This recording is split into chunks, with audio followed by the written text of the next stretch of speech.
TEA o el autismo es un factor de riesgo evolutivo. ¿Qué quiere decir? Que en el fondo primero existe un estrés crónico en cómo tú manejas tus relaciones sociales y tu vida. Por lo tanto, es muy diferente que alguien independiente, además de lo que es la intervención precoz, que evidentemente es esencial, pero la intervención precoz también lo que ayuda es que un niño desde muy pequeñito y su familia y su entorno le entiendan. En general, aquel que no tiene diagnóstico, estas dificultades que no se entienden van relacionadas con una culpabilidad importante por todo su entorno. En general, aunque se ha mejorado la detección y diagnóstico en el TEA sin discapacidad intelectual, todavía sigue habiendo una infradetección muy importante en niñas y en mujeres. Los estudios de prevalencia poblacional, el ratio de niños a niñas es de 3 a 4 niños por cada niña. Por lo que vemos es que a nivel clínico alrededor de 9 o 10 niños por cada niña. ¿Eso qué quiere decir? Que no detectamos alrededor de 7 de las niñas que tienen TEA, y esto le supone que no van a recibir diagnósticos hasta épocas muy tardías, y muchas de ellas van a recibir diagnósticos equivocados. Hemos mejorado en los últimos años de una manera considerable la detección y diagnóstico en el autismo. Realmente el grupo que menos hemos avanzado es el grupo sobre todo de niñas que tienen síntomas muy sutiles nucleares de autismo, y sobre todo en el caso de las mujeres con TEA que siguen sin diagnosticarse y que reciben diagnósticos sobre todo psiquiátricos que o bien son comórbidos o bien son diagnósticos equivocados. En el grupo de discapacidad intelectual pienso que hacemos un mejor trabajo,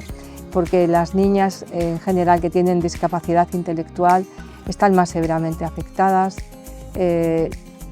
muy basado también a que en general tienen una mayor carga genética para estar afectadas, y por lo tanto este grupo severamente afectado tiene más comorbilidades con otras alteraciones del neurodesarrollo y comorbilidades médicas como la epilepsia. En general tienen más identificación, pero también hay un sector en que sigue, quizá por la confusión de la epilepsia y la asociación a discapacidad intelectual, no se identifican los síntomas de autismo y reciben el diagnóstico de discapacidad intelectual o epilepsia o un problema neurológico sin detectar el autismo. Por lo tanto, también en los sectores más en el ámbito de la neuropediatría, también es importante trabajar con ellos para mejorar la identificación. Otro de los aspectos que nos tendremos que yo creo que plantear es que no siempre tienen que cumplir todos los criterios diagnósticos para que reciban ayuda. Igual es verdad que no tenemos que diagnosticar un TEA si no cumplen todos los criterios diagnósticos, pero eso no quita para que se puedan identificar las áreas sintomatológicas relacionadas con síntomas de autismo que les causan limitaciones funcionales, y que trabajemos ya de manera temprana, o que trabajen incluso dentro desde la atención primaria, que tenemos también en estos momentos equipos de salud mental o incluso equipos dentro de lo que es psicólogos de referencia emocional, por ejemplo en Cataluña, en que pueden trabajar estos aspectos de manera muy preventiva. En el caso, pienso, de aquellas niñas que no tienen discapacidad intelectual, yo creo que tenemos que cambiar el concepto, es decir, los síntomas nucleares a veces son poco perceptibles en ellas,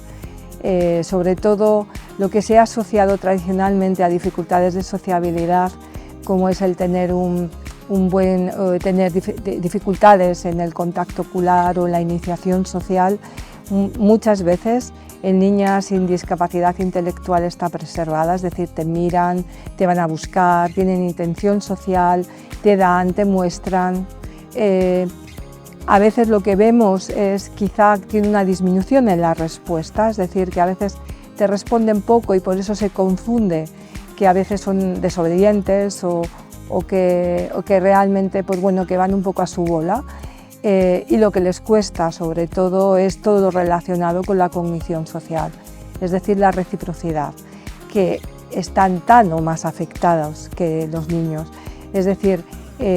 las dificultades de entender a la persona, las normas sociales, el integrar la información social de una manera efectiva y también todo lo relacionado con la empatía, el reconocimiento emocional, que también en ellas está afectada. Así que hay estudios que demuestran que están ligeramente más preservada la empatía, pero de todas maneras, sobre todo lo que es teoría de mente del segundo orden también está afectada en ellas y esto les limita en su funcionamiento. Por otra parte, las conductas repetitivas y estereotipadas son menos frecuentes, tienen menos conductas repetitivas. En general, las estereotipias, la inflexibilidad, las alteraciones sensoriales están igualmente afectadas con varones, pero tenemos también la situación de que ellos acomodan los síntomas más frecuentemente que los varones. Sí que es verdad que también hay niños o adultos que acomodan síntomas, aquellos que no tienen discapacidad intelectual, pero más frecuentemente ocurre en niñas desde muy pequeñitas, y esto también hace que los síntomas nucleares de autismo estén mucho más disimulados en ellas. Las comorbilidades, sobre todo conductuales, son menos frecuentes, pero todo lo relacionado con comorbilidades emocionales son más frecuentes también en las niñas, meramente porque yo también creo que tienen más introspección a veces en sus dificultades, por eso también acomodan más, y eso hace que en cierta manera sus alteraciones emocionales sean mucho más evidentes, la ansiedad, el malestar emocional, la irritabilidad a veces. Tenemos que tener una visión muchísimo más amplia también en la identificación en niñas. Y un poco también decía que otro de los problemas que creo que ocurre en el género femenino sin discapacidad intelectual es que a veces hay síntomas que no cumplen criterios diagnósticos, que esto también se está demostrando en investigación, en que está claramente relacionado con un incremento de psicopatología en la época adolescente y adulta con problemas de salud mental. Es decir, la extrema inflexibilidad, las dificultades también de reconocimiento de sus propias emociones, la lexitimia, muy relacionado con dificultades en el área de la regulación emocional, que no solo es las emociones, es también cómo identifican sus cogniciones, sus percepciones, y que esto hace que la desregulación emocional está muy relacionado con otros problemas que van surgiendo más tarde en la vida, es decir, la inestabilidad emocional, las autolesiones, las ideaciones a veces autolíticas, los problemas emocionales severos, la inflexibilidad cognitiva, la inflexibilidad conductual, también se relaciona con determinado tipo de conductas, los rituales, que van a incrementar sobre todo en estrés, en situaciones estresantes. Hemos creído durante mucho tiempo que los síntomas nucleares era algo estático, algo no funcional, y no es verdad, es decir, las conductas repetitivas tienen una funcionalidad muy importante. Por lo tanto, según van incrementando de edad, algunos de ellos van a desarrollar rituales, por ejemplo, para calmarse, o conductas cognitivas, conductas repetitivas o pensamientos repetitivos cognitivos para también calmarse. Y esto también va a llevar una serie de confusiones diagnósticas importantes, porque a veces los síntomas nucleares son pocos perceptivos a nivel de adolescencia y época adulta porque van mejorando. ¿Y eso qué quiere decir? Que van a recibir diagnósticos inadecuados de trastorno obsesivo compulsivo, de psicosis, sobre todo cuando tienen cuadros muy importantes de ansiedad con incrementos de conductas repetitivas o de cogniciones muy repetitivas e inflexibles, que se confunden también con cuadros psicóticos. Y también lo que estamos viendo en trastornos alimentarios, es decir, hay un grupo de alrededor de un 10% de anorexia nerviosa que responde muy mal a los tratamientos y que se está relacionando con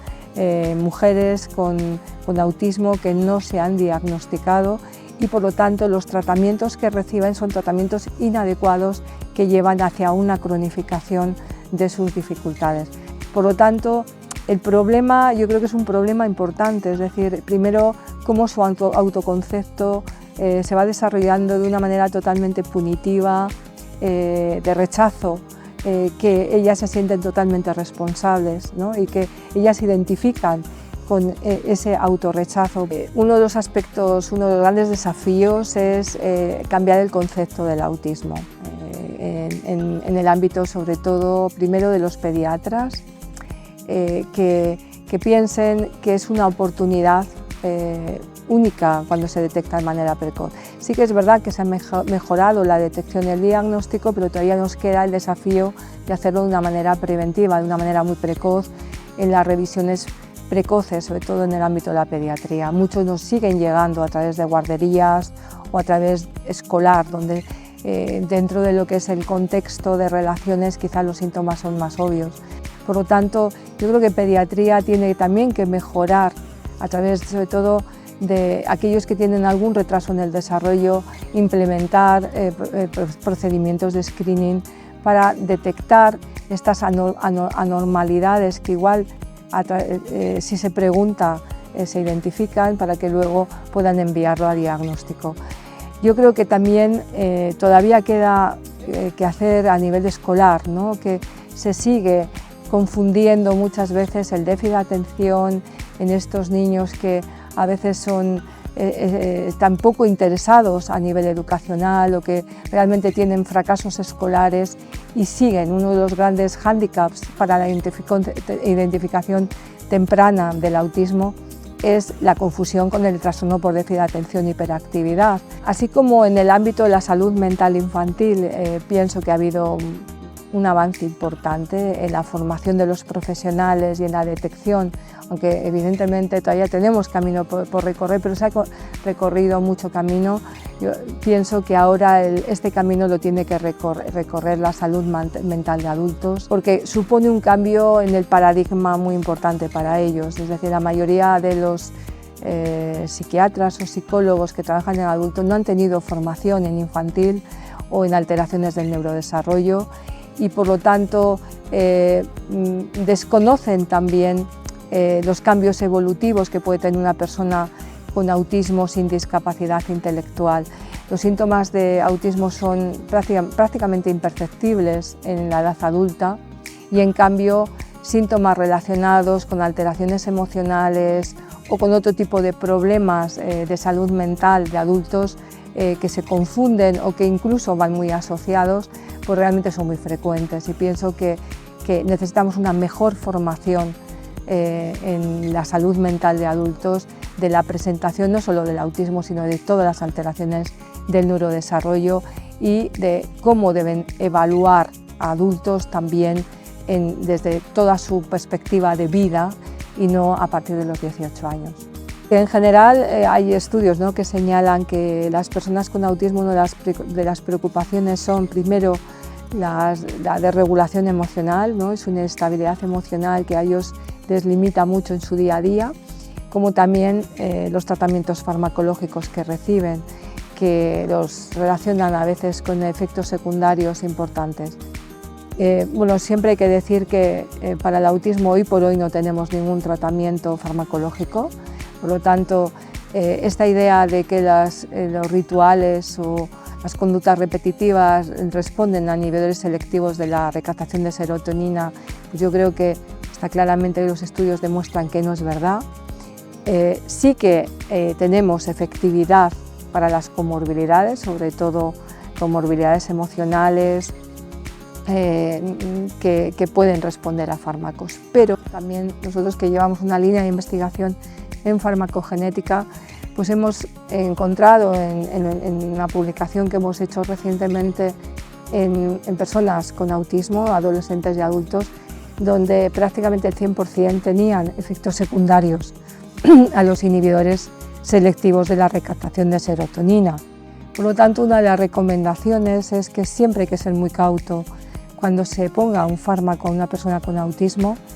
que hay que ponerlo siempre de uno en uno, dosis bajas. Lo primero que hay que evaluar es la tolerabilidad, por muy recomendado que esté a nivel de comorbilidad, y que una vez que se ve que lo toleran es cuando ya hay que incrementar las dosis a unas dosis terapéuticas para evaluar la efectividad. Pero también siempre tenemos que evaluar la efectividad, porque a veces se confunden los efectos secundarios con otras comorbilidades y lo que estamos produciendo es el efecto secundario con el fármaco. Por lo tanto, en el momento que veamos que surgen efectos indeseables con un fármaco, pues hay que retirarlo y hay que ver por qué ha producido estos efectos secundarios y en todo caso intentar otra línea farmacológica si realmente lo necesita. A veces es mejor tratar de manera psicológica cuando realmente tenemos efectos secundarios con 2 o 3 posibilidades farmacológicas y que realmente pues tendremos que utilizar otro tipo de estrategias de tratamiento, incluso para la comorbilidad. Creo que lo fundamental es que ellas se entiendan, ¿no? Después de tantos años que les han pasado cosas que no entendían, ¿no? Es importante que ellas vayan comprendiendo por qué han reaccionado de las maneras que han reaccionado, por qué han sufrido tanto y que pongan su historia de vida desde otra perspectiva, ¿no? Y esa desculpabilización que es necesaria, muy necesaria, tanto para las mujeres pero también para los hombres que reciben diagnósticos muy tardíos, ¿no? Pienso que su entorno, a mí una de las cosas que me llama la atención es la estigmatización tan fuerte que existe en los adultos sin discapacidad, también varones, pero sobre todo en las mujeres sin discapacidad intelectual. Muchas veces sus familias la rechazan, porque quizá como aparentemente son sociales, son competentes, son inteligentes, ¿no? Las dificultades que han tenido en la vida las han culpabilizado y eso hace que muchas veces las abandonen. Nosotros a veces contactamos con familias que ni siquiera nos quieren dar información. Hay muchas mujeres que no tienen ningún contacto con sus familias originales ni con hermanos, ¿no? Y pienso que esto es fundamental también, es decir, que el diagnóstico tardío les priva también de eso, les priva también de sus familias y de la comprensión de sus amigos cuando los tienen y de sus familias y su entorno. Por lo tanto, el trabajo con las familias, también con sus parejas, en caso de que las tienen, también es fundamental para que las entiendan de lo que pueden y de lo que necesitan ayuda,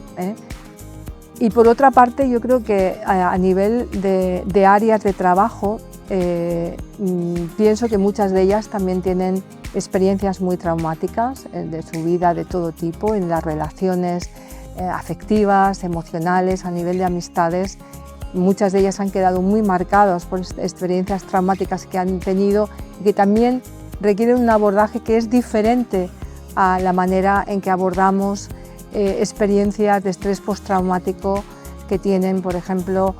personas que no tienen autismo. Que ya es obvio, porque quizá como no te miran a veces, tienen deficiencias en la iniciación social, ya se asume que tienen problemas también en la cognición social. Pero a veces cuando ves una mujer que te mira, que